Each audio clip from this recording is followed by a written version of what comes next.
ইমাম যারা আনবে তারা কখনো সুদের পক্ষে কথা বলতে পারবে না, জেনার পক্ষে কথা বলতে পারবে না, আল্লাহর আইনের বিরুদ্ধে কথা বলতে পারবে না। আমার দেশে এমন কিছু মুসলিম নাস্তিক আছে, আমি এদেরকে নাম দিচ্ছি মুসলিম নাস্তিক। হয়তো বলবেন মুসলিম আবার নাস্তিক হয় কেমনে? মুসলমান মুহাম্মদ নামের আগে যে লাগানো আছে, বাবার নামও মুহাম্মদ লাগানো আছে। এমনও কথা বলে কিছু বুদ্ধিজীবী, মুসলিম পরিবারের সন্তান হওয়ার পরও বলে কোরআন নাজিল হয়েছে ১৫০০ বছর আগে, আজকের এই বর্তমান দুনিয়াতে কোরআনের বিধান চলতে পারে না, এটা হচ্ছে মধ্যযুগীয় আইন। ঈমান আছে না ঈমান গেছে? এই সমস্ত নাস্তিকের বাচ্চা কুলাঙ্গারের আমার দেশে ষড়যন্ত্র করছে। কোন ষড়যন্ত্র আমরা বাস্তবায়ন হতে দেব না। বাতিলদের বিরুদ্ধে মোকাবেলা করতে রাজি আছেন কারা কারা? হাত উঁচু করে দেখান মুসলমান।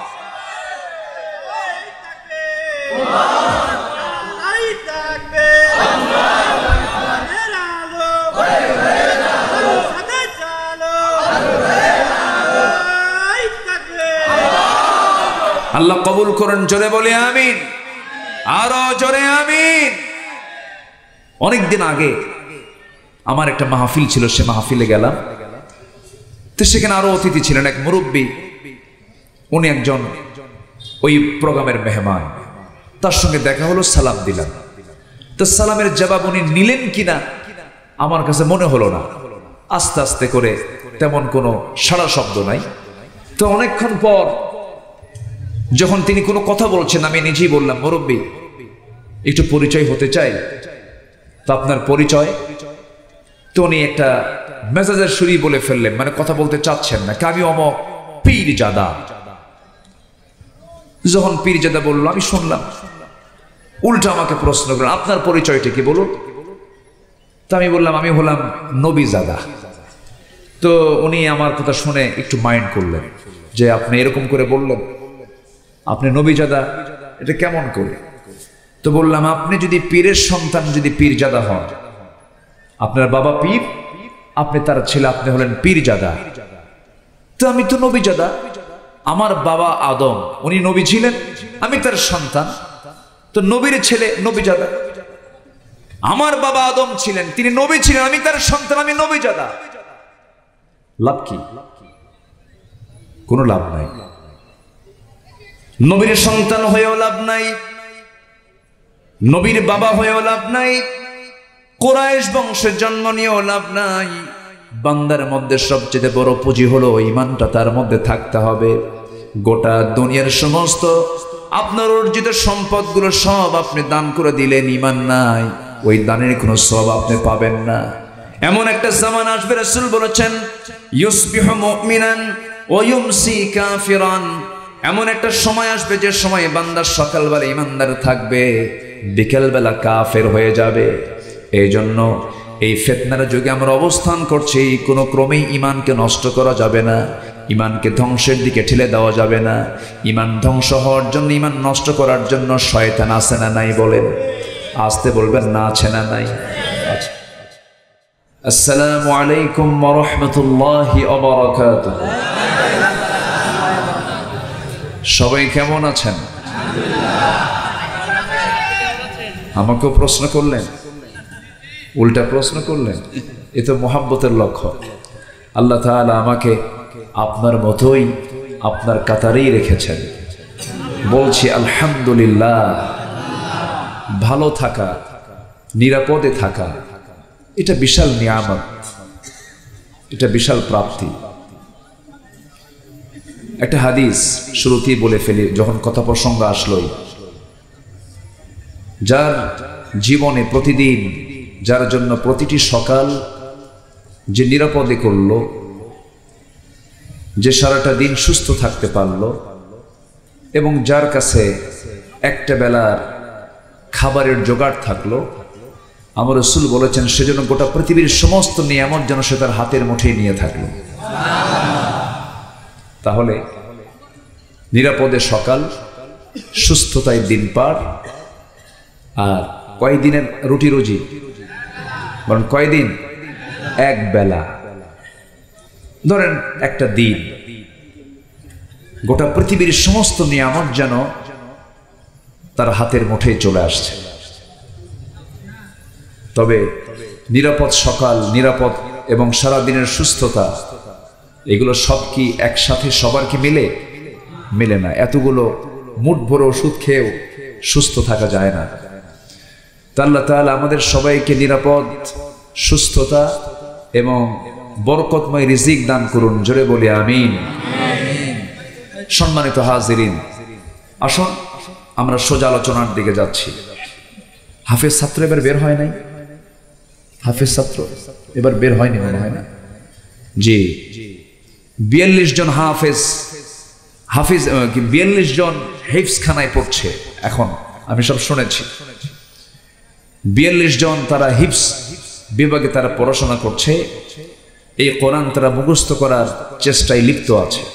কেউ তো আলহামদুলিল্লাহ বললেন না। কোরআনটা কঠিন না সহজ?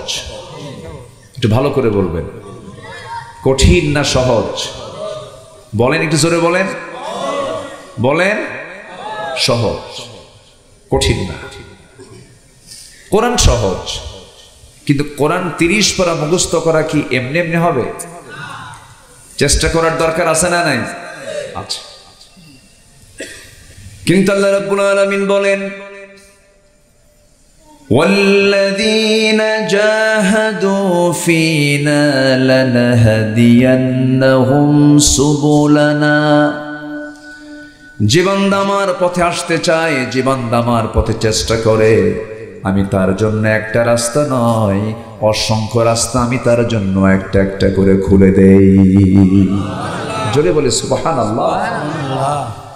কোন বান্দা 1000 বার চেষ্টা করে কোরআন মুখস্থ করতে পারবে না যদি আল্লাহ তাকে না মুখস্থ করায় দেন। জোরে কোন সুবহানাল্লাহ। আপনি পারবেন না, কখনো পারবেন না। আমার নবীজি নিজে অস্থির হয়ে যাচ্ছেন কোরআনের আয়াত যখন নাযিল হয় মুখস্থ করার জন্য, বারবার আওড়াচ্ছেন। আল্লাহ বলছেন, লা তুহাররিক লিসানাকা লিতাআজালা বিহি। হে রাসূল, আপনি আপনার জিহ্বাকে বারবার নড়াবেন না। মুখস্থ করার জন্য আপনার চেষ্টা করার কোনো দরকার নাই, আমি আল্লাহ নিজে আপনার সিনার মধ্যে জমা করে দেব।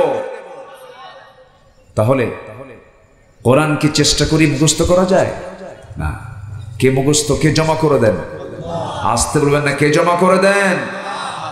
তাহলে হিফজখানায় যারা পড়াশোনা করে তারা আল্লাহর নির্বাচিত বান্দা। যেরকম সুবহানাল্লাহ।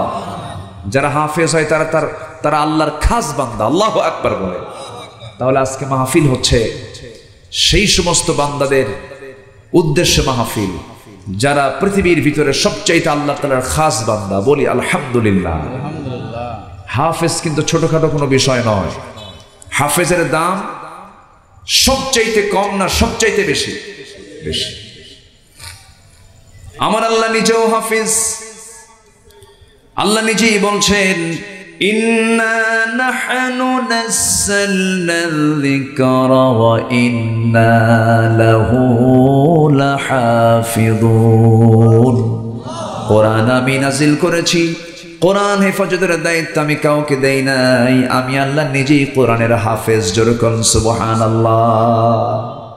আল্লাহ নিজে কি বলেন? আল্লাহ নিজে কি হাফেজ। তাহলে হাফেজ যারা, আল্লাহ হাফেজ, বান্দাও হাফেজ। এটা বিশাল ব্যাপার। কিন্তু হাফেজকে ইনকার করবেন না, আলেমকে ছোট চোখে দেখবেন না। দুঃখে বুকটা ফেটে যায়। একটা পক্ষ, একটা মহল আছে আলেমদেরকে গালমন্দ করে, হাফেজদেরকে গালমন্দ করে। কেরা জানে কি, এরা বোঝে কি? 30 পারা কোরআন জানলে আর কি জানা লাগে? কি জানা লাগে? দেশের টাকা বিদেশে পাচার করার জ্ঞান অর্জন করার দরকার আমাদের নাই। আসতে বলবেন না, জোরে বলেন ঠিক কিনা? যারা চোর তারা নির্দিষ্ট কোনো দলের লোক হতে পারে না।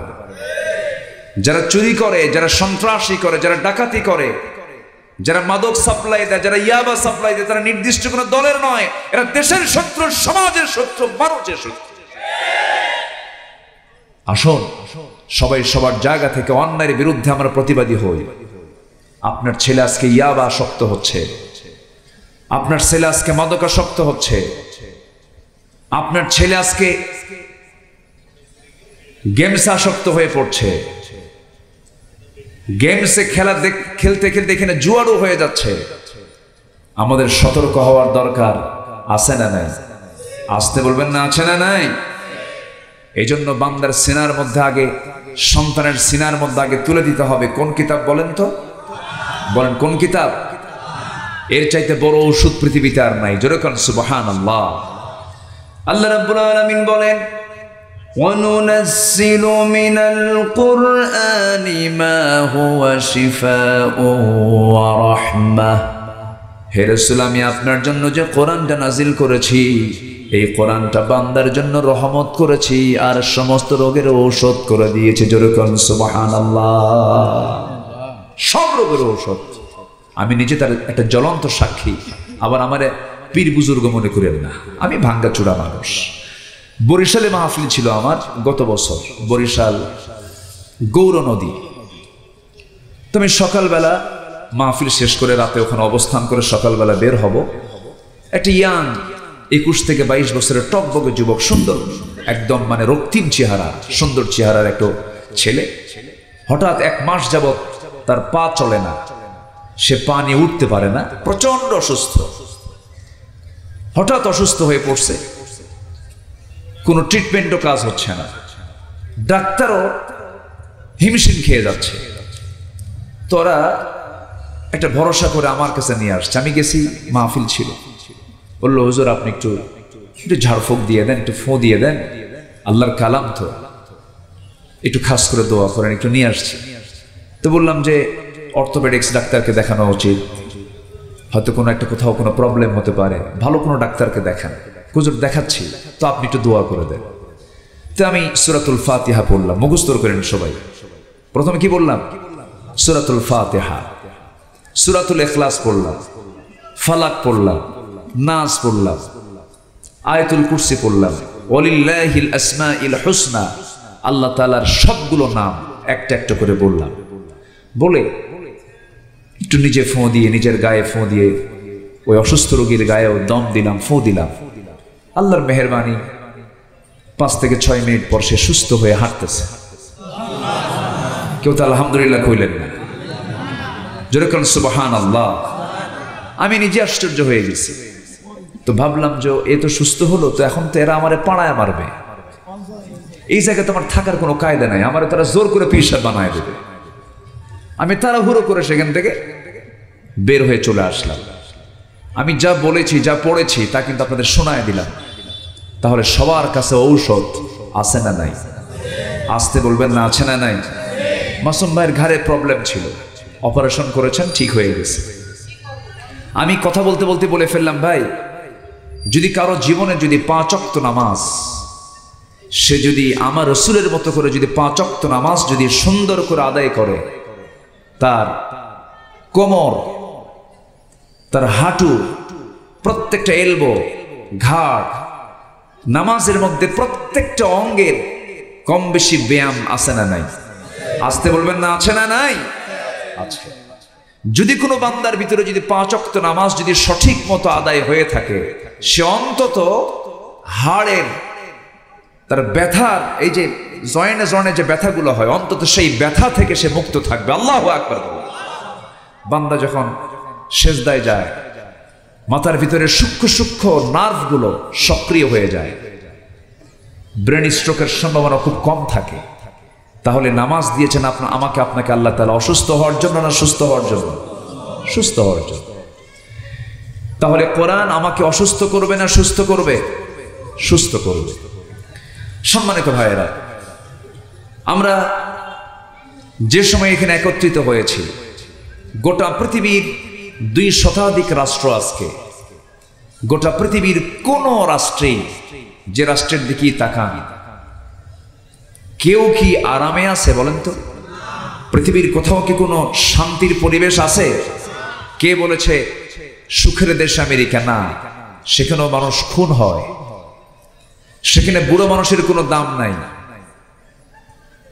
পৃথিবীর কোথাও শান্তির পরিবেশ আমরা দেখতে পাচ্ছি না, কোথাও শান্তি নাই, কোথাও না কোথাও যুদ্ধ লেগে আছে। মানবতা আজকে দানবতায় রূপ নিয়েছে। মুসলমানদের প্রথম কেবলা, আল্লাহর নাম দেওয়া মসজিদের নাম বাইতুল আকসা, আজকে ইহুদিরা অবরুদ্ধ করে রেখেছে। ফিলিস্তিন জ্বলন্ত একটা অগ্নিকুণ্ড হয়ে আছে, কাশ্মীর মৃত্যুপুরী হয়ে আছে, মুসলমান কাজকে আঘাত হানছে। এই যে জুলুম নির্যাতনগুলো চলছে, এটার মূল কারণ হচ্ছে একটাই, সেটা হলো জমিন থেকে ইসলামকে নির্মূল করার জন্য একটা পক্ষ মরিয়া হয়ে উঠেছে। আবার মুসলিম নামধারী মুসলমানরাও কিছু ইসলামের বিরুদ্ধে তারা বিরুদ্ধচারণ করছে। আসতে বলবেন না, জোরে বলেন, ঠিক কিনা? আছে না নাই? আচ্ছা, ঠিক সেই মুহূর্তে মুসলমানদের সবচেয়ে বড় সম্পদ হলো, মুসলমানদের সবচেয়ে বড় অর্জন হলো যেটা ঈমান। সেই ঈমানটাও আজকে মুসলমানদের প্রশ্নবিদ্ধ হয়ে গেছে। প্রশ্নবিদ্ধ ঈমান। মুসলমান আজকে শিরকের দ্বারা আক্রান্ত হয়েছে, বিদআতের দ্বারা আক্রান্ত হয়েছে। আল্লাহ রাব্বুল আলামিন সেই বান্দাদেরকে ডাক দিচ্ছেন, ও বান্দা, 4টা কাজ যদি করতে পারো আমি তোমাকে আমার দফতর থেকে ইমানদারের সার্টিফিকেট দিয়ে দেব, মুমিনের সার্টিফিকেট দিয়ে দেব।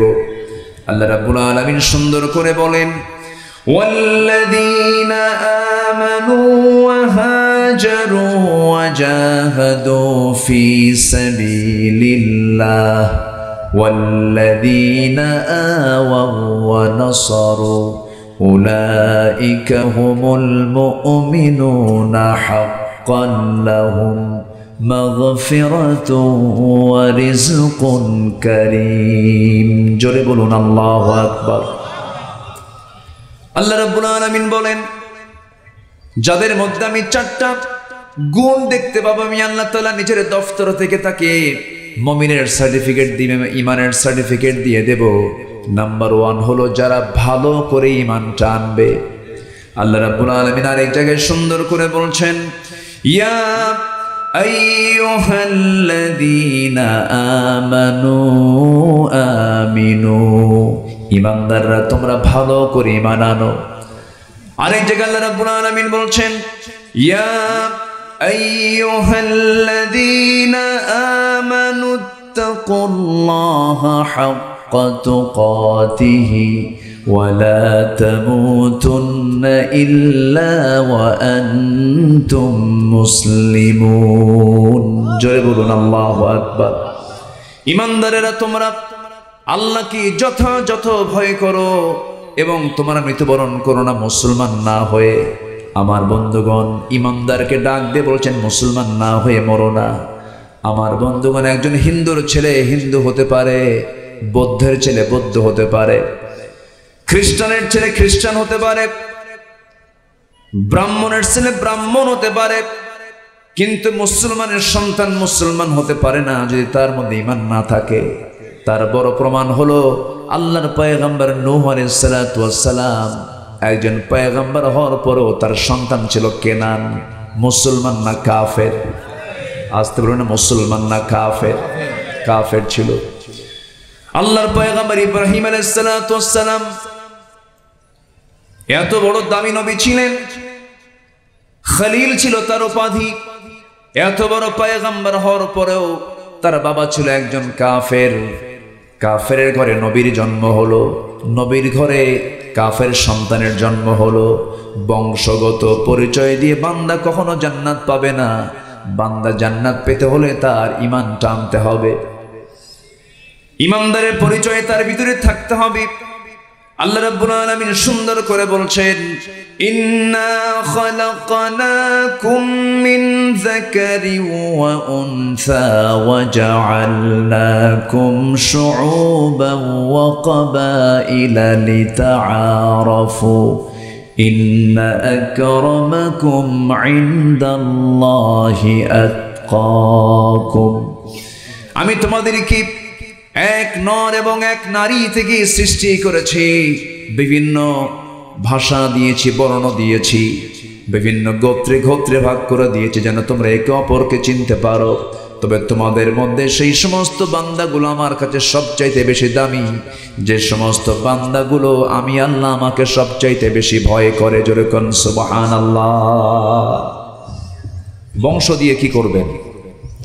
আমার নবীর বংশের নাম ছিল কুরাইশ। আবু জেহেলের বংশের নাম কি ছিল বলেন? একটু কথা বলতে হবে তো। কুরাইশ, আমার নবীর বংশ ছিল কুরাইশ। আবু লাহাবের বংশ কি ছিল? কুরাইশ। তাহলে আবু লাহাব কুরাইশ, আবু জেহেল কুরাইশ, আমার নবীও কুরাইশ। বংশ দিয়ে তো কোনো লাভ নাই। বাবার পরিচয় দিয়ে সন্তান সেদিন নাজাত পাবে না। ঈমান ছাড়া বান্দা নাজাতের কোনো পথ পাবে না। এই জন্য আল্লাহ তাআলা বলছেন, বান্দা আগে তোমার এক নম্বর পুঁজি হলো তোমার ঈমানটা থাকতে হবে। সম্মানিত ভাইয়েরা, অনেকদিন আগে আমার একটা মাহফিল ছিল, সে মাহফিলে গেলাম। তো সেখানে আরো অতিথি ছিলেন, এক মুরব্বী, উনি একজন ওই প্রোগ্রামের মেহমান। তার সঙ্গে দেখা হলো, সালাম দিলাম। তো সালামের জবাব উনি নিলেন কিনা আমার কাছে মনে হলো না। আস্তে আস্তে করে তেমন কোনো সাড়া শব্দ নাই। কিছু লোক আছে না, সালাম দিলে উত্তর খুঁজে পাওয়া যায় না, আছে না? এরকম আছে। তো অনেকক্ষণ পর যখন তিনি কোনো কথা বলছেন, আমি নিজেই বললাম, মুরব্বী একটু পরিচয় হতে চাই। তো আপনার পরিচয়? তো উনি একটা মেজাজের সুরি বলে ফেললেন, মানে কথা বলতে চাচ্ছেন না। আমি অমক পীরজাদা। যখন পীরজাদা বললো, আমি শুনলাম। উল্টা আমাকে প্রশ্ন করলেন, আপনার পরিচয়টা কি বলুন? তো আমি বললাম, আমি হলাম নবীজাদা। তো উনি আমার কথা শুনে একটু মাইন্ড করলেন যে আপনি এরকম করে বললেন, আপনি নবীজাদা, এটা কেমন করে? তো বললাম, আপনি যদি পীরের সন্তান, যদি পীরজাদা হন, আপনার বাবা পীর, আপনি তার ছেলে, আপনি হলেন পীরজাদা। তো আমি তো নবীজাদা। আমার বাবা আদম, উনি নবী ছিলেন, আমি তার সন্তান, তো নবীর ছেলে নবীজাদা। উনি চুপ মেরে আছে।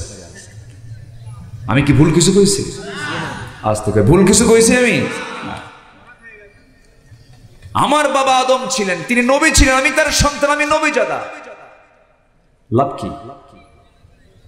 কোনো লাভ নাই।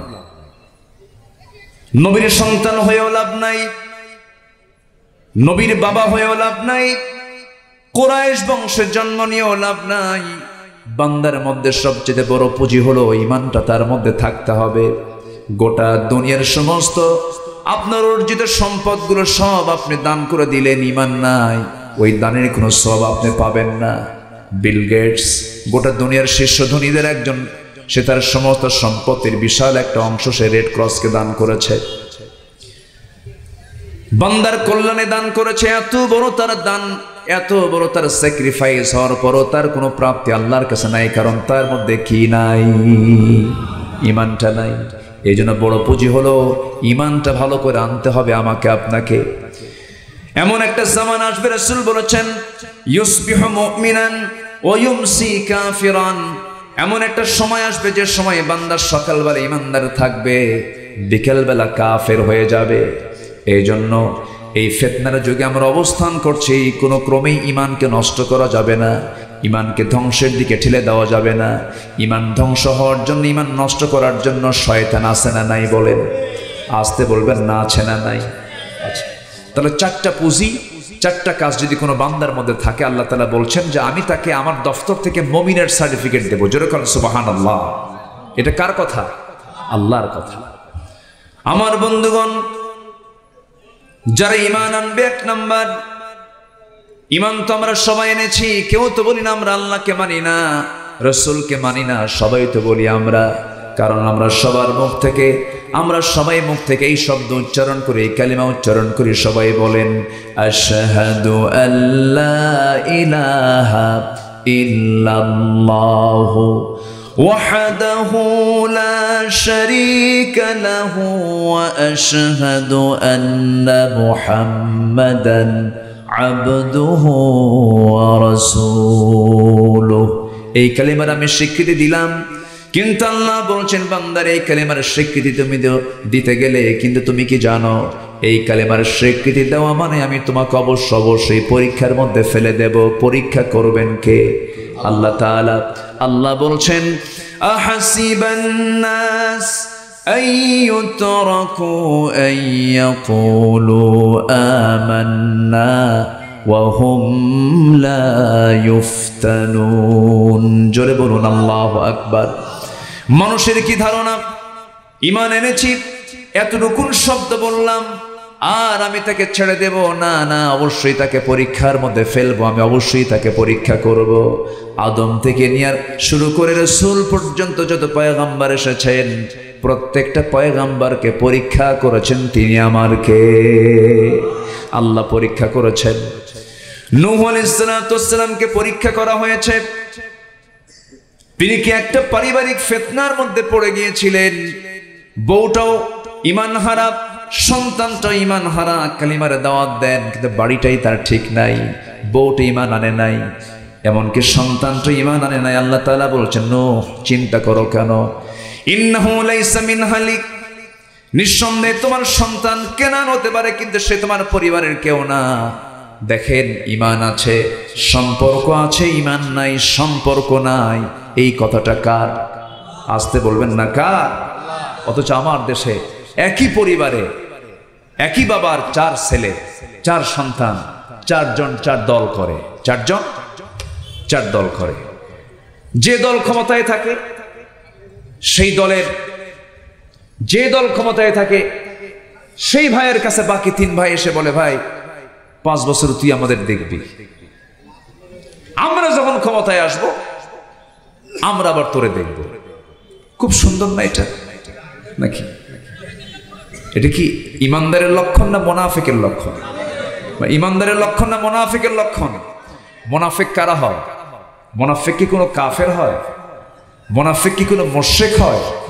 মুনাফিক এক শ্রেণীর মুসলিম নামধারী কিছু ব্যক্তি যাদের চরিত্রের মধ্যে দ্বিমুখী নীতি পাওয়া যায়, তারাই হচ্ছে মুনাফিক। আছে না নাই? নামাজও পড়ে, সুদও খায়, এটা তো মনে হয় এলাকায় নাই। আসতে বলে আছে না নাই? আছে। এরকম আল্লাহর ওলি বহু আছে না? কে যেন কইল, নামাজও পড়ে, সুদও খায়, আবার টুপিও মাথায় দেয়। হ্যাঁ হ্যাঁ, মসজিদ কমিটির সভাপতি যিনি, বিশিষ্ট সুদখোর, সেক্রেটারি মদখোর, ক্যাশিয়ার জেনাকার। একদম বেস্ট কমিটি না? একদম বেস্ট কমিটি। এত সুন্দর কমিটি কি হয়? এখন জুমার দিন জুমার খুতবা দেবে খতিব, খুতবা দেবে কি ভাষাই তো নাই, কোন আয়াত নেবে? এখন কয়েক জুম্মা গেছে, হঠাৎ করে এক জুম্মায় এমন একটা আয়াত বলছে যে আয়াতের অর্থ হচ্ছে সুদ কেন্দ্রিক। বলতেছে, লা তাকুলুর রিবা আদআফা মুদাআফা, তোমরা চক্রাকারে সুদ খাইও না। তো এই খুতবা দেওয়ার সঙ্গে সঙ্গেই খতিব সাহেবের কাম পায় নাই, নজরে গেছে হলো সভাপতির চোখের দিকে। আই কন্ট্যাক্ট যখন হয়ে গেছে, খুতবা শেষ, নামাজ শেষ, তাড়ায় আসতেছে সভাপতি ইমাম সাহেবের দিকে, কাছে এসে বলতেছে, হুজুর আপনি সুদের বিরুদ্ধে ওয়াজ করেন, সমস্যা নাই, কারণ কোরআনে তো সুদের বিরুদ্ধে ওয়াজ আসছে, কিন্তু খুতবার সময় আপনি আমার দিকে তাকায় তাকায় ওয়াজটা করলেন কেন? কি কথা কি বুঝতেছেন আপনারা? সম্মানিত ভাইয়েরা, উচিত ছিল, ইমানদারের দায়িত্ব ছিল ওই মসজিদ কমিটির যারা সুদখোর, জেনাকার, মদখোর, ওদেরকে ঘাট ধাক্কা দিয়ে কমিটি থেকে বের করে দেওয়া। আপনি আজকে প্রতিবাদ করবেন না, কালকে আপনার নিজের বিপদ হয়ে যাবে। আপনি রোগী হয়েছেন, চিকিৎসা করবেন না, আপনি অসুস্থ হয়ে যাবেন, আরো বেশি অসুস্থ হয়ে যাবেন।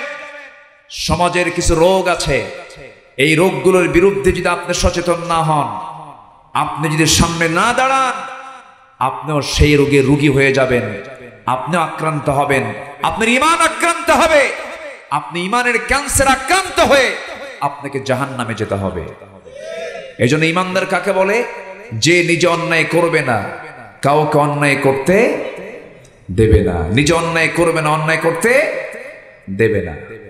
আমার নবীজির এমন দাওয়াতের পলিসি ছিল, আমার নবীজি এমন একটা সমাজে জন্মগ্রহণ করেছেন যে সমাজের মানুষগুলো কাবার চতুর্দিকে তোয়াফ করত। এখনো হাজিরা গিয়ে কি করে? তোয়াফ করে না? ওই কাবা ঘর যেটা কালো গিলাফে মোড়ানো, এই নিজের চোখে বহুবার দেখেছি। ওই কাবার ঘরটা কালো গিলাফে মুড়ানো, কালো গিলাফে মুড়ানো কাবাটাকে সামনে রেখে হাজিরা যারা ওমরা করতে যান, হজ করতে যান, তারা 7 বার তোয়াফ করেন। জাহেলি যুগেও, নবীর যুগেও ওই সমস্ত জাহেলি যুগের সেই আরবের পত্তলিকরা তারাও তোয়াফ করত, কিন্তু তোয়াফটা করত তারা উলঙ্গ হয়ে। নাউজুবিল্লাহ। গুনাহ করতে করতে, পাপ করতে করতে এমন দূর পর্যন্ত গিয়েছিল, ইতিহাসে পাওয়া যায়। আমার নবীজির জীবদ্দশায় রাসূল যখন নতুন নবুয়ত পেলেন, সেই সময় দেখা গেছে রাসূল নিজের চোখে দেখেছেন কাবা শরীফের ভিতরে তারা 360টা মূর্তি পর্যন্ত তুলেছিল। জোরে কন নাউজুবিল্লাহ। আমার নবীজি যখন ছোট মানুষ, সিরাত ইবনে হিশামে এসেছে, আমার নবীজি 5 থেকে 6 বছর বয়স। আবু তালিব তাকে আস্তে করে ডাক দিয়ে বলছে, মুহাম্মদ, আমাদের তোয়াফ করার সিস্টেম হলো উলঙ্গ করে তোয়াফ করতে হয়, লুঙ্গিটা খুলে ফেলো। আমার নবীজি লুঙ্গির গিটায় হাত দিয়েছেন, কিন্তু লজ্জাবোধ তার মধ্যে এমনভাবে গভীরভাবে জেগে বসেছে, লজ্জায় তিনি কেমনে লুঙ্গি খুলবেন, সেই সময় তিনি সেন্সলেস হয়ে গেছেন। আর তার লুঙ্গি খুলতে হয় নাই, সতর খুলতে হয় নাই। এমন একটা জাহেলি সমাজ, রাসূল সেই সমাজে জন্মগ্রহণ করেন।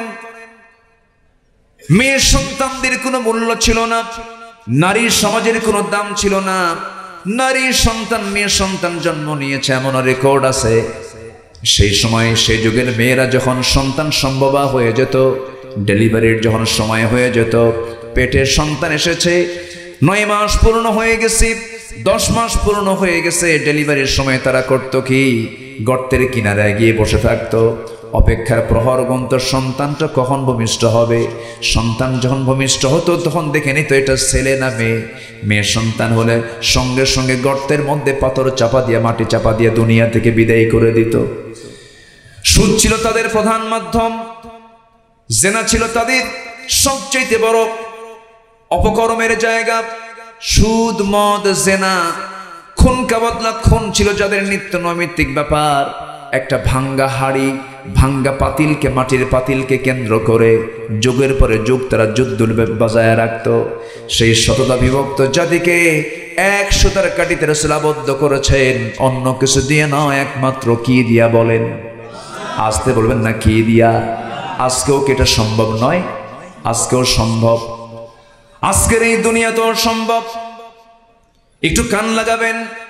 আমার মার অনেকে মাহফিল আসছেন, মাদের কি বলি, মা, আজ থেকে 1500 বছর আগে আপনার কোনো দাম ছিল না, আপনার কোনো সম্মান ছিল না। রাসূল সেই যুগে এসে নারীদেরকে এমন সম্মানে তাদেরকেও সমাসীন করলেন। রাসূল বললেন, যার ঘরে একটা মেয়ে তার জন্য একটা পৃথক জান্নাত, যার ঘরে 2টা মেয়ে তার জন্য 2টা পৃথক জান্নাত, যার ঘরে 3টা মেয়ে তার জন্য 3টা পৃথক জান্নাত। জোরে কোন সুবহানাল্লাহ।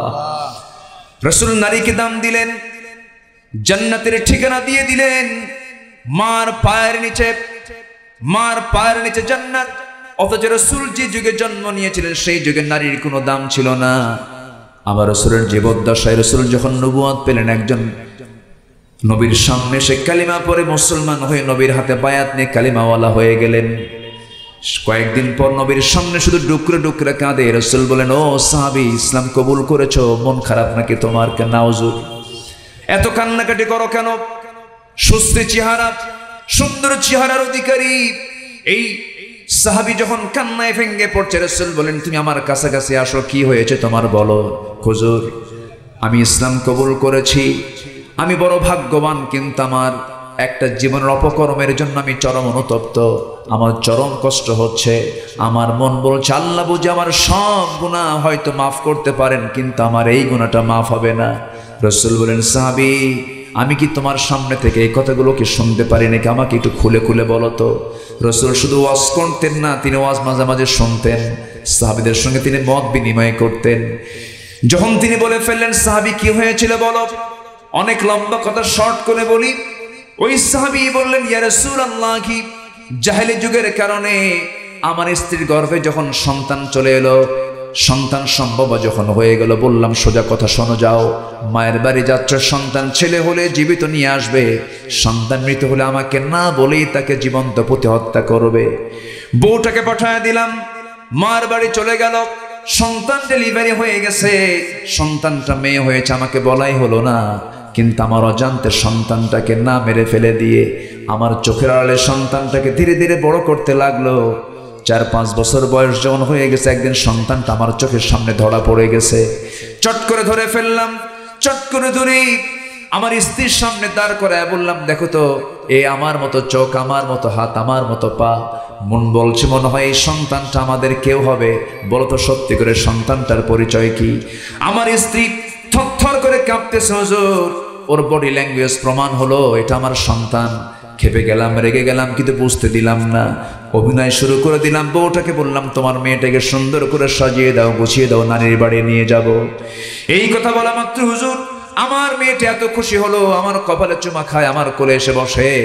আমি তাকে আদর করলাম, অভিনয় করলাম।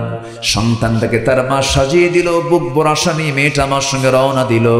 কিন্তু আমি যেমন পাষাণ বাপ, এই কথা তো আমার মেয়ে জানতো না। সামনে একটা জঙ্গল বের হলো, জঙ্গল পার হয়ে গেলাম, হাতে একটা কোদাল নিলাম।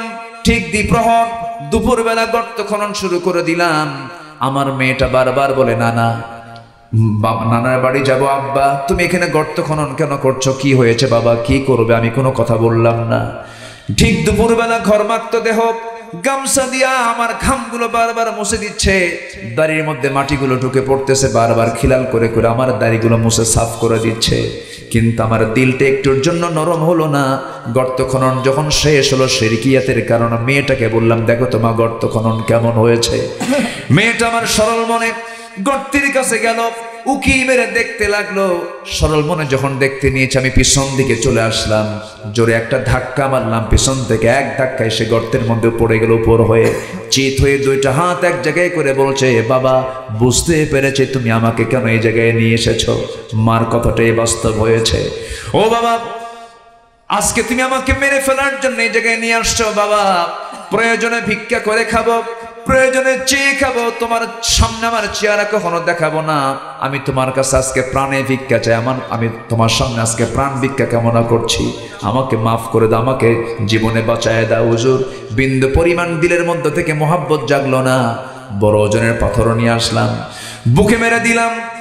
পাথর চাপা দিয়া, মাটি চাপা দিয়া জনমের মতো নিজের হাতে সন্তানকে দুনিয়া থেকে বিদায় করে দিলাম। নবজি দীর্ঘ কথাটা রাসূলের সামনে বসে বসে সমস্ত কথাগুলো শুনলেন। নবজি দয়ার নবীর চোখের কোনা বেয়ে টপ টপ করে পানি পড়ল। আর রাসূল আফসোস করে বলছেন, ও সাহাবী, তুমি মনে করছো তোমার এই সমস্ত গুনাহগুলো মাফ হয়েছে, তবে আমার এই বিষয়টা জানা ছিল না। তবে একটা কথা জেনে রেখে দিও, মানুষ যত পাষাণ ছিল এটা আমি বুঝতে পারি নাই, এত নির্মম হতে পারে। সেই যুগের সে অসভ্য মানুষগুলো কি এক সুতার কাঠিতে আবদ্ধ করলেন, এক জাতিতে রূপান্তর করলেন। গোটা পৃথিবীর স্ট্যান্ডার্ড চরিত্রী তাদেরকে নিয়ে আসে অন্য কোনো জাদু মন্ত্র দিয়ে নয়, একমাত্র কি দিয়া বলেন? আসতে বলবেন না, কি দিয়া? কোরআন দিয়ে। আমরা সেই কোরআন দিয়ে আমরা আমাদের জীবনটাকে গড়বো। জোরে বলি ইনশাআল্লাহ, জোরে বলি ইনশাআল্লাহ। আমার বন্ধুগণ, 1 নম্বর পুঁজি হলো ঈমান। 1 নম্বর পুঁজি কি বলেন? ঈমান। ঈমানটা বিক্রি করা যাবে না। ঈমান বিক্রি করার মতো লোক আমার দেশে আছে না নাই? আসতে বলবেন না, আছে না নাই? ঈমান বেচে খায়, মাত্র 10 টাকা পাইলে পর ঈমান বেচে খায়, আছে না নাই? ঈমানটাকে নষ্ট করা যাবে না, ঈমানকে ধ্বংস করা যাবে না। সব ধ্বংস হয়ে যাবে, কিন্তু ঈমানকে নষ্ট করা যাবে না। যেমন করে সাহাবে কেরামদের জীবনের দিকে একটু তাকায় দেখেন, ঈমানের তারা কি লালন করেছেন, ঈমানের তারা কি যত্ন নিয়েছেন। হাসতে হাসতে দুনিয়া থেকে বিদায় নিয়েছেন, কিন্তু বাতিল শক্তির কাছে তারা মাথা নত করেন নাই। ঠিক কি না? আছে না? আছে না? একই আলেম তো, একই আলেম। কেউ সরকারি খরচে হজে যায়, আবার কেউ সরকারি খরচে জেলখানায় থাকে। সবাইকে একরকম? সবাইকে একরকম? ইমামদের ইমাম ছিলেন ইমামে আজম আবু হানিফা রাহমাতুল্লাহ আলাইহি। কি বড় ইমাম তিনি ছিলেন। তাকে মেরেছে কিন্তু কোনো কাফের মুশরিকরা না, মুসলিম নামধারী জালিম মুনাফিক শাসকেরা। সম্মানিত ভাইয়েরা, সম্মানিত বন্ধুগণ, আবু হানিফা একচুল পরিমাণ ঈমান থেকে বিচ্যুত হননি, ঈমানটাকে লালন করেছেন। ঈমান তো আনা যায়, কিন্তু ঈমানের উপরে টিকে থাকাটা সহজ নয়, এটা দারুণ কঠিন ব্যাপার। আবু হানিফা রাহমাতুল্লাহ আলাইহি ঈমান আনলেন। কি ঈমান আনলেন দেখেন, কি মজবুত তার ঈমান ছিল। রাষ্ট্রীয় লেভেল থেকে রাষ্ট্রের একজন প্রধান, একজন শাসক, একজন খলিফা, একজন শাসক, রাষ্ট্রপ্রধান তাকে অফার করছে, বাদশাহ মনসুর তাকে অফার করতেছে, আবু হানিফা আমি তোমাকে আমার রাষ্ট্রের প্রধান বিচারপতি বানাবো। আবু হানিফা রাহমাতুল্লাহ আলাইহি বললেন, তোমার মতো জালিম শাসকের অধীনে থেকে বিচারপতি হওয়ার শখ আমার নাই। আল্লাহু আকবার বলবেন না? এটার নাম হচ্ছে ঈমান। এটার নাম কি? ঈমান। বারবার বলা হলো, এরপরেও যখন তার কথায় যখন সাড়া আসলো না, সঙ্গে সঙ্গে বাদশাহ মনসুর তার জুলুমের অস্ত্র হাতে তুলে নিল। শেষ পর্যন্ত তাকে ধরে এনে জেলখানায় ঢুকায় রাখলো। জেলখানায় ঢুকায় রেখে তাকে বারবার বলা হচ্ছে, তিনি বলছেন না, হাসতে হাসতে জীবন দেব কিন্তু ঈমান বিক্রি করতে পারবো না। বাদশাহ মনসুরের লোকেরা তাকে জেলখানায় এনে 2 হাত 2 পা বেঁধে ফেললো। 2 পা বেঁধে বেধড়ক তাকে প্রহার করা শুরু করে দিল, মারা শুরু করে দিল। শেষ পর্যন্ত হলো কি, সেই বাদশাহ মনসুরের লোকেরা ইমামে আজম আবু হানিফা রাহমাতুল্লাহ আলাইহির মাকে ওই অবস্থায়, বৃদ্ধ অবস্থায় তাকেও ধরে আনা হলো। সন্তানের সামনে মাকে দাঁড় করিয়ে দিয়ে যখন সন্তানকে যখন মারা হচ্ছিল, মা সন্তানের দিকে তাকায়, সন্তান মায়ের দিকে তাকায়। এমন দৃশ্য দেখে মার চোখে পানি চলে এলো। আবু হানিফা রাহমাতুল্লাহ আলাইহিকে প্রস্তাব দেওয়া হলো, আবু হানিফা তোমার মার দিকে অন্তত তাকিয়ে দেখে তুমি একটু সিদ্ধান্ত নাও। সঙ্গে সঙ্গে আবু হানিফা রাহমাতুল্লাহ আলাইহি চুপ মেরে থাকলেন। সঙ্গে সঙ্গে মার জবান থেকে একটা আওয়াজ বের হলো, কলিজার টুকরা সন্তান এদিকে আমার দিকে তাকা। কলিজার টুকরা সন্তান, আমি তোর মা, আমি তোকে বলতে চাচ্ছি তুই আমার দিকে তাকা। কি চিন্তা করছিস জানি না, আমার চোখের পানি দেখে তুই কি সন্দেহ করতেছিস জানি না। আমি তোর প্রতি জুলুম দেখে, নির্যাতন দেখে আমার চোখে পানি আনি নাই। আমার চোখে পানি আসার কারণ হলো আমার মন বলছে না জানি অত্যাচার করে সহ্য না করে তুই বাদশাহ মনসুরের কথা তুই মেনে নিবি, তার তুই আনুগত্য করবি না, এটা আমার পছন্দ না। আমার কলিজার টুকরা সন্তান, প্রয়োজনে তুই দুনিয়া থেকে বিদায় নিয়ে নিবি, শাহাদত বরণ করবি, তোকে মারতে মারতে দুনিয়া থেকে বিদায় করে দেবে, তুই শহীদ হয়ে আল্লাহর জান্নাতে চলে যাবি। আর আমি তোর মা, একজন শহীদের মা হওয়ার গৌরব অর্জন করতে পারবো। আমি আল্লাহর আদালতে কিয়ামতের দিন আমি শহীদের মা হওয়ার গৌরব অর্জন করে আমি আল্লাহর সামনে দাঁড়াতে চাই। এই কথা বলার সঙ্গে সঙ্গে আবু হানিফা রাহমাতুল্লাহ আলাইহি বলে ফেললেন, মা তুমি যখন আমাকে কেমন সাহস দিচ্ছ, আমি তো তোমাকে নিয়ে টেনশন করছিলাম, চিন্তা করো না, আমি দুনিয়া থেকে বিদায় নেব কিন্তু ঈমান হারা হব না। কিতাবের মধ্যে আসছে 8টা বছর জেল খাটলেন। 8 বছরের মাথায় তাকে যখন বশ করা গেল না, তাকে বিষ প্রয়োগ করে জেলখানায় দুনিয়া থেকে বিদায় করে দেওয়া হলো। যুগে যুগে এই জাতীয় অত্যাচারগুলো ইমানদারদের উপরে হয়েছে, কিন্তু প্রকৃত যারা ইমানদার তার ইমানের প্রতি টিকে থেকেছেন। ঈমান আনাটা সহজ, কিন্তু ঈমান টিকে রাখাটা কঠিন। এই জন্য আল্লাহ তাআলা এক জায়গায় বলছেন, ইন্নাল্লাযীনা ক্বালু রাব্বুনাল্লাহু সুম্মা ইসতাকামু তাতানাজ্জালু আলাইহিমুল মালায়েকা আল্লা তাখাফু ওয়া লা তাহজানু وأبشروا بالجنة التي كنتم توعدون। জোরে বলুন আল্লাহু আকবার। নিঃসন্দেহে যারা বলবে আমার রব আল্লাহ এবং এর উপরে টিকে থাকবে, সুম্মা ইসতাকামু, তার উপরে টিকে থাকবে, তাদের জন্য আল্লাহর রহমতের ফেরেশতা তাদের জন্য দোয়া করবে এবং আল্লাহ তাআলা তাদের কেমন জান্নাত দিয়ে দিবেন, যে জান্নাতের ওয়াদা করেছেন স্বয়ং কে? আল্লাহ তাআলা। আমার বন্ধুগণ, 1 নাম্বার পুঁজি হলো আমরা ঈমানটা আনবো। একটু মনোযোগ দিয়ে কথাগুলো শুনবেন। নাম্বার 2 হলো ওয়াল্লাযীনা আমানু ওয়া হাজারু ওয়া জাহাদু ফি সাবিলিল্লাহ। নাম্বার 2 হলো যারা হিজরত করবে। কার পথে? আসতে বলবেন না, কার পথে? নাম্বার 2 হলো ওয়া হাজারু, যারা হিজরত করবে। ম্যাক্সিমাম নবী তারা দেশের মাটিতে জন্মস্থানে তারা টিকতে পারেন নাই। ইভেন আমার নবীকে মক্কায় টিকতে পেরেছেন, জন্ম মক্কায়, কিন্তু তার কবরটা কোথায়? কবরটা কোথায়? তিনি কি কারো বাড়িতে আগুন ধরিয়ে দিয়েছিলেন? তিনি কি কাউকে থাপ্পড় মেরেছিলেন? তিনি কি কারো হক নষ্ট করেছিলেন? কিন্তু তিনি হিজরত করেছেন দিনের বেলা না রাতের বেলা, প্রকাশ্যে না লুকোচুরি করে? তাহলে গোপনে রাতের বেলা ঘর থেকে কাউকে না বলে রাতের আধারে একাকী জবেলে সূরে গিয়ে আশ্রয় নিয়ে 3 দিন থাকার পর মদিনার পথে তিনি হিজরত করলেন। বিশ্বের মহামানব তার নিজের জন্মস্থানে টিকতে পারলেন না কেন? এটার মূল কারণ কি জানেন? মূল কারণ হচ্ছে একটাই, ঈমান এনে তার উপরে টিকে থাকা। ঈমান যারা আনবে তারা কখনো সুদের পক্ষে কথা বলতে পারবে না, জিনার পক্ষে কথা বলতে পারবে না, আল্লাহর আইনের বিরুদ্ধে কথা বলতে পারবে না। আমার দেশে এমন কিছু মুসলিম নাস্তিক আছে, আমি এদেরকে নাম দিচ্ছি মুসলিম নাস্তিক। হয়তো বলবেন মুসলিম আবার নাস্তিক হয় কেমনে? মুসলমান মুহাম্মদ নামের আগে যে লাগানো আছে, বাবার নামও মোহাম্মদ লাগানো আছে। এমনও কথা বলে কিছু বুদ্ধিজীবী, মুসলিম পরিবারের সন্তান হওয়ার পরও বলে কোরআন নাজিল হয়েছে 1500 বছর আগে, আজকের এই বর্তমান দুনিয়াতে কোরআনের বিধান চলতে পারে না, এটা হচ্ছে মধ্যযুগীয় আইন। ঈমান আছে না ঈমান গেছে? এই সমস্ত নাস্তিকের বাচ্চা কুলাঙ্গারের আমার দেশে ষড়যন্ত্র করছে। কোন ষড়যন্ত্র আমরা বাস্তবায়ন হতে দেব না। বাতিলদের বিরুদ্ধে মোকাবেলা করতে রাজি আছেন কারা কারা? হাত উঁচু করে দেখান মুসলমান।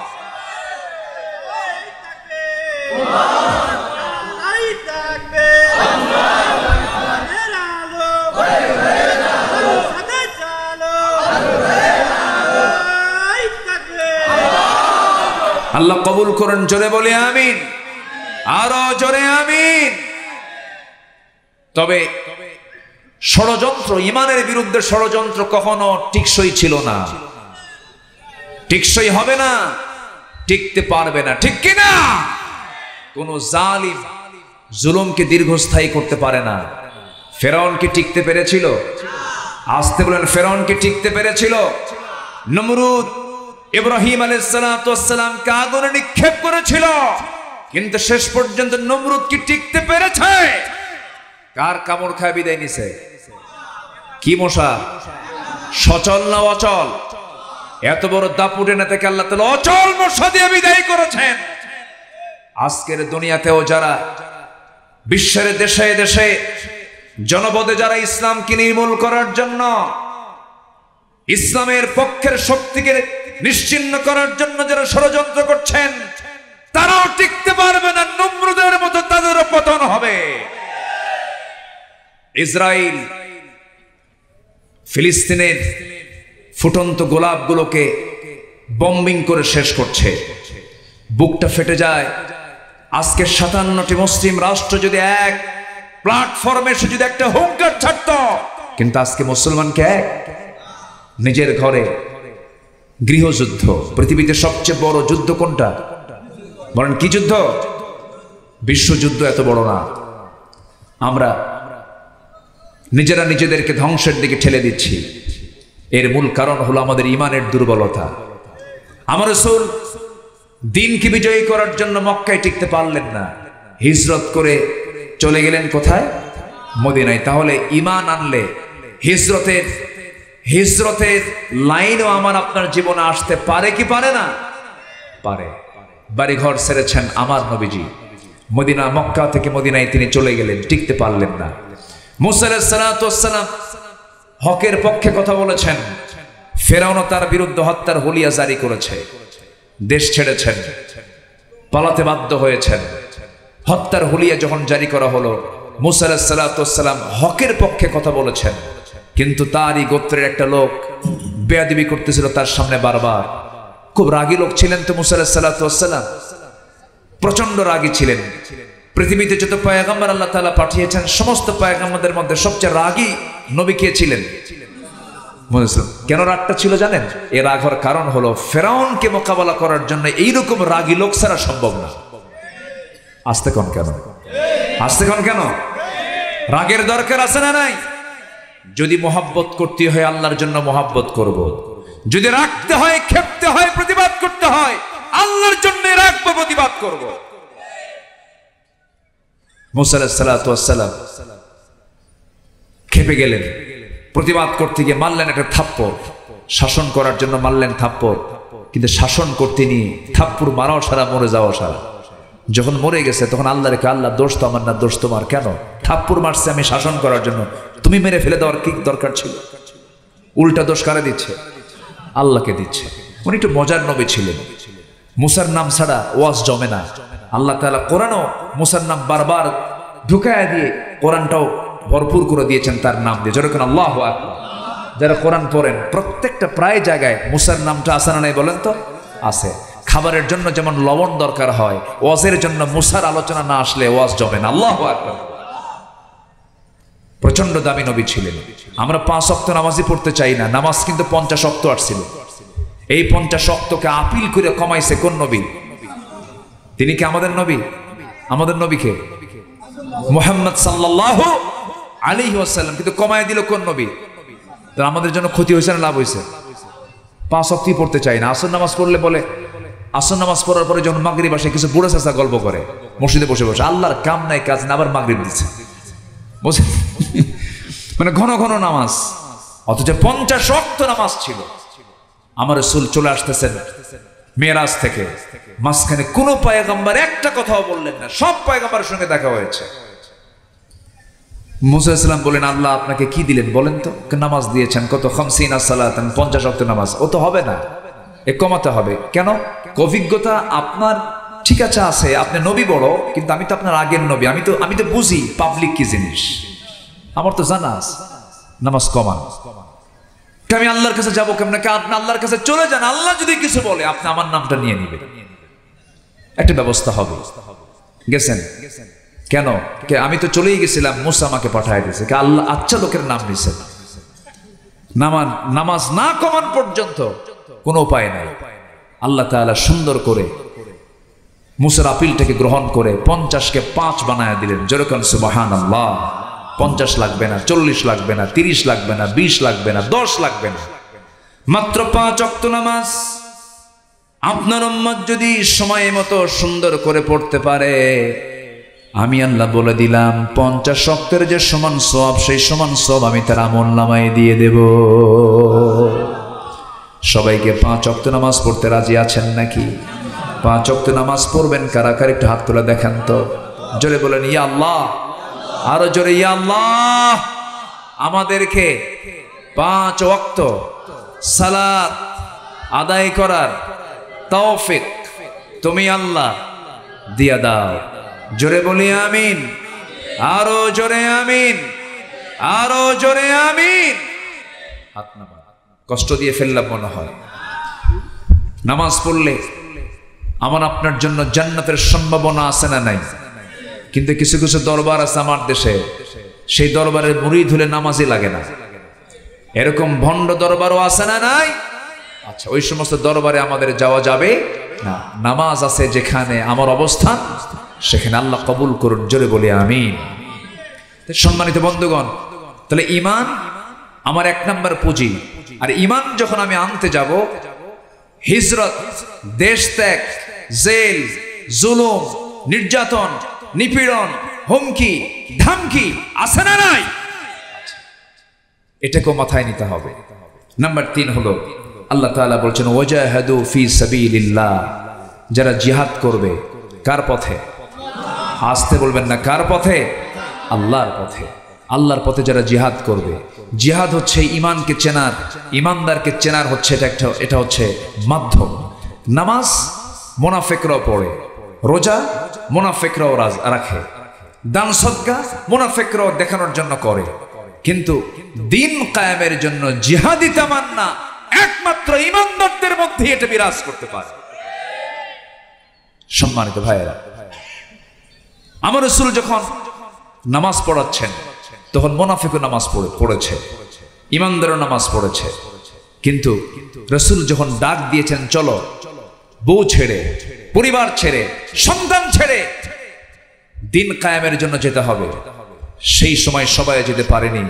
মুনাফিক চিহ্নিত হয়ে গেছে। জিহাদের গুরুত্ব কতটুকু জাস্ট একটা ইতিহাস বললে বিষয়টি স্পষ্ট হয়ে যাবে। আমার দিকে একটু তাকান। সেই বিষয়টা হলো আমার নবীজি জীবনের সবচেয়ে বড় একটা অভিযান করেছিলেন, সেটা হলো তাবুক অভিযান। কি অভিযান বলেন তো? তাবুক অভিযান। সেই তাবুক অভিযানে 30,000 সৈন্য নিয়ে আমার রাসূল রওনা দিয়েছিলেন মুতার বিরুদ্ধে, কি বলে, রোমানদের বিরুদ্ধে যুদ্ধ করার জন্য।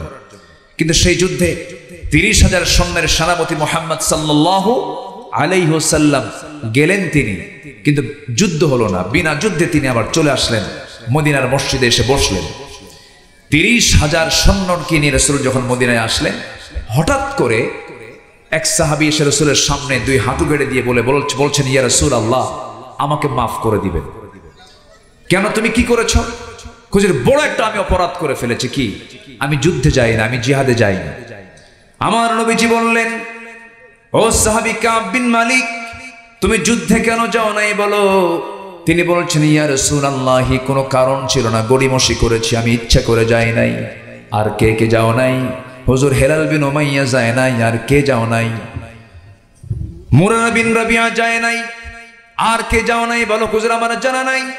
3 জনের কথা যখন রাসূল শুনতে পেলেন, কাব বিন মালিক বড় একজন সাহাবী ছিলেন, তাকে বললেন, কাব বিন মালিক, তুমি এখন আমার সামনে থেকে চলে যেতে পারো।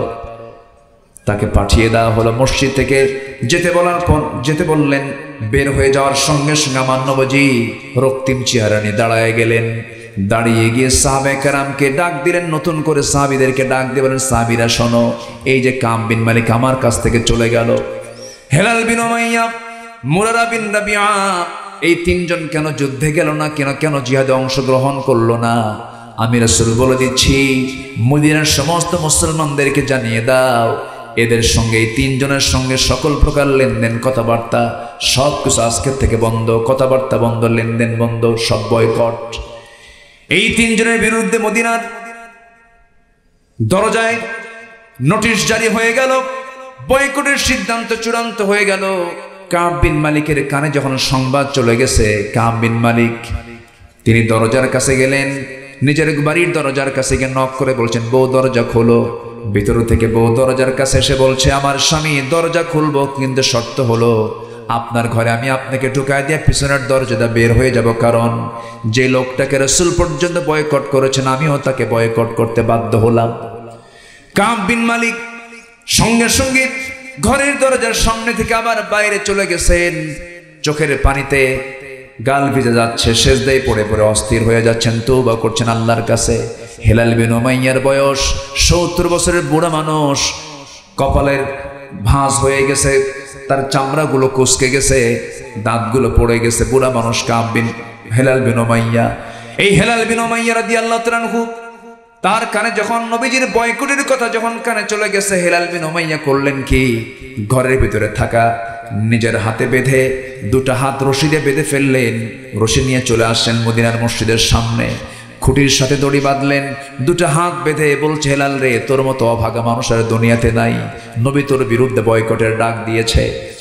মুসল্লিরা যখন, সাহাবীরা যখন মসজিদের দিকে নামাজের জন্য আসে, বারবার হেলাল বিন উমাইয়া সবাইকে সালাম দেন, কেউ সালামের জবাব দেয় না।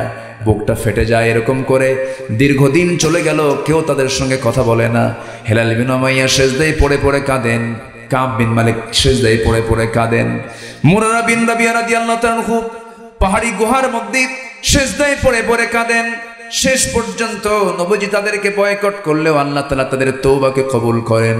সূরা তওবার মধ্যে আসছে, ওয়া আলা সালাসাতিল্লাযীনা খুল্লিফু, হে রাসূল, ওই 3 জন সাহাবী যারা যুদ্ধে অংশগ্রহণ করে নাই, কিন্তু তাদের তওবা আমি আল্লাহ কবুল করে নিয়েছি। এই আয়াত যখন নাযিল হলো, সঙ্গে সঙ্গে রাসূল চিৎকার মেরে সাহাবায়ে কেরামকে ডাক দিয়ে বলছেন, সাহাবীরা, আমার হেলাল বিন উমাইয়া, আমার মুরারা বিন রাবিয়া, আমার কাব বিন মালিক, আমি তাদেরকে মাফ করে নাই, কিন্তু আল্লাহ তাদেরকে মাফ করে দিয়েছেন, তাদেরকে আমার সামনে ডেকে আনো। 3 জনকে নবীর সামনে হাজির যখন করা হলো, রাসূলকে দেখে বলছেন, ও আমার সাহাবীরা, আমি তোদেরকে বয়কট করেছিলাম জিহাদে না অংশগ্রহণ করার জন্য, কিন্তু আল্লাহ তোদের তওবাকে কবুল করে নিয়েছেন। এই প্রেক্ষাপটটায় এই জন্য আমি টানলাম, ওই 3 জন সাহাবীর নামাজের কি কোনো অভাব ছিল নাকি? দান সদকার কোনো অভাব ছিল নাকি? দান সদকার অভাব ছিল না, নামাজের অভাব ছিল না, রোজার অভাব ছিল না, সব কিছু ঠিক ছিল, কিন্তু জিহাদের ময়দানে তারা যেতেন, কিন্তু একটু গড়িমসি করেছেন, একটু দুর্বলতা দেখিয়েছেন। আমার বন্ধুগণ, ওই 3 জন সাহাবীকে রাসূল ইচ্ছা করলে বলতে পারতেন, শোনো, এমন যুদ্ধে গেছিলাম যে যুদ্ধ হয়ই নাই, 30,000 সৈন্য গেছিলাম, সেখানে মাত্র 3 জন তোমরা যাও না, যাও আমি তোমাদেরকে মাফ করে দিলাম, এটাও বলতে পারতেন। তাও না করে রাসূল বরঞ্চ বললেন, না না, ক্ষমা করা যাবে না। এখান থেকে বিষয়টি স্পষ্ট হয়ে গেল, একজন বান্দার জীবনে জিহাদের গুরুত্ব আছে না নাই।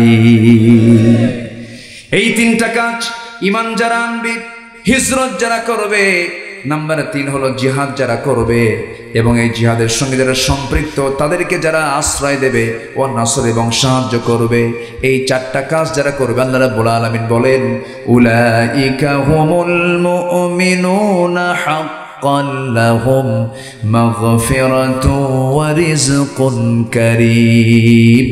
ওই সমস্ত বান্দার জন্য আমি আল্লাহ বলে দিচ্ছি, আমার দফতর থেকে আমি তাদেরকে ঈমানের সার্টিফিকেট দিয়ে দেব। জোরে কোন সুবহানাল্লাহ। কিসের সার্টিফিকেট? কে দিবেন? কে দিবেন? আল্লাহ তাআলা দিবেন।